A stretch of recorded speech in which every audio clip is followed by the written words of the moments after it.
been at the core of rural entrepreneurship, financial inclusion, and women's economic empowerment. Based on your experience, what are the most important factors that enable rural women to transform from just participating in agricultural activities to having their own sustainable enterprises and becoming job creators within the ecosystem? Thank you. So, what the idea of Mandeshi working in a rural space is that we want to give them an idea of understanding what is finance. So we have different programs at Mandeshi. One is the business school, where we have business on the wheels. So the complete business interior in a van is being made, and the van goes to the doorsteps. It's very interesting. One morning I got up and I was thinking about visiting that business school van and how it's going on. I asked my one of the coordinator, where do I go, what time is the bus coming, and how are they going to manage these women. I went there at around 7 a.m. and I said, why do you have to went so early? So the answer was that, or else a sugarcane factory contractor will come and take all the women from that village to the sugarcane farm, let's say somewhere in Marathwada, somewhere in Solapur, somewhere in Satara, wherever they are located. So our competition was a sugarcane factory. And these women have to be ready before the sugarcane factory contractor comes.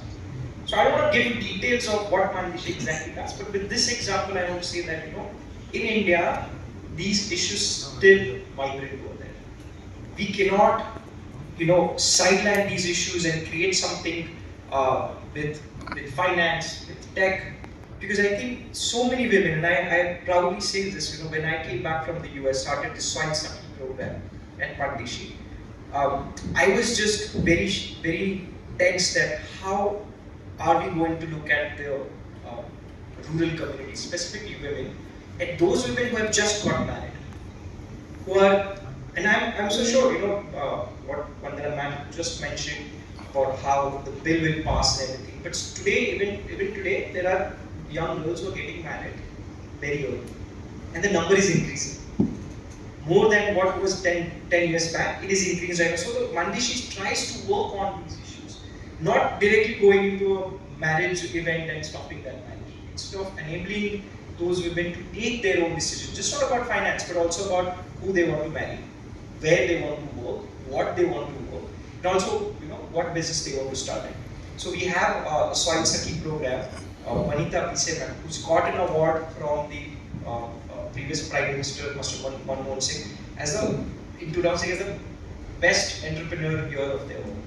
What she did for this program is something very important to note, that when I sat with her that we want to design a program for women farmers. How do we go ahead? Because Mandeshi has been known for women in finance, women in business. Someone wants to start a business, but what about those women who wants to take care of their own farms? When I started asking her questions, she said, it's not easy to work with women farmers. The reason is because they don't have any decision making. Whatever as in the video also, the young boy said that we go and bring the seeds of fertilizer and give it in the hands. So the women really don't have idea of, we proudly might say that 80% of workforce is women, which is not good. I personally feel that's the way that the society is making women in a way that just a laborer. And I don't think there's a pride in saying that 80% of women work in agriculture, but what is the percentage that they own the lands, own the decision making? So I think Soil Sakhi program started in that way, that women needs to know what is in their soil. And what he mentioned about AI and quantum, exactly what Mandesh is doing with that also. So we have a soil testing laboratory where soil is tested. We have a soil Sakhi who goes on the farm. She knows exactly Varsha Kamina. She's the senior soil Sakhi over here. She might be tested how many. It is like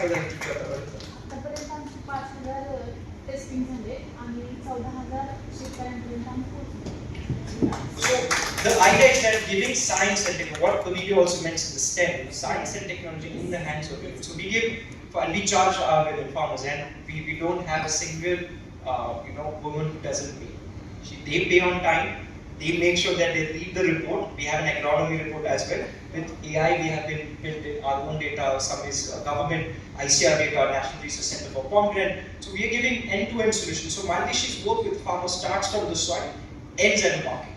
We give them a right price. We connect them with the right price. Our dragon fruit, our pomegranates, our mangoes have gone to the US and Texas, in UK, in England, somewhere in Dubai also, in Delhi also. So we have these markets given to these farmers where we test everything: soil, water, leaf, fertilizers, and then based on that we give the agronomy.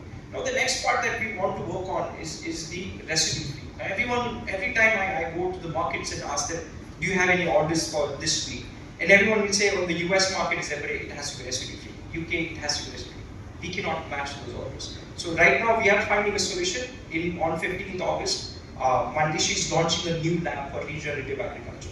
Along with the cattle blood testing and soil testing lab, we have a third lab coming in, which is just making the insects of trichogramma, where then chemical fertilizer will be reduced. These insects will be deployed on the farm. And all these soil Sakhis are getting trained. How to use it, when to use it. You ask them questions about Jivamrit, which is the organic fertilizer, vermicompost, Marathi we call it Gandul Khat. These concepts get trained to teach the trainer, and then the trainer will teach to the farmers. I'm more than happy to also share that more than 3,500 kgs of fertilizer, chemical fertilizer, being reduced because of Soil Sakhi program. We have increased 12% of their production, and more than important is that women see the impact and they become the impact. So I leave it to that, and yes, we are working in AI now, which is very difficult for us because we don't have expertise, but I can definitely get in touch with you and see how it is. I'm very thankful to Corteva because they were the first funder. When we started the work, it was very difficult for us to convince someone, soil testing, water testing, cattle blood testing, how do we do it. So whatever Corteva has done, the first year we did on the silage training, and now we are creating a lab for the silage testing also.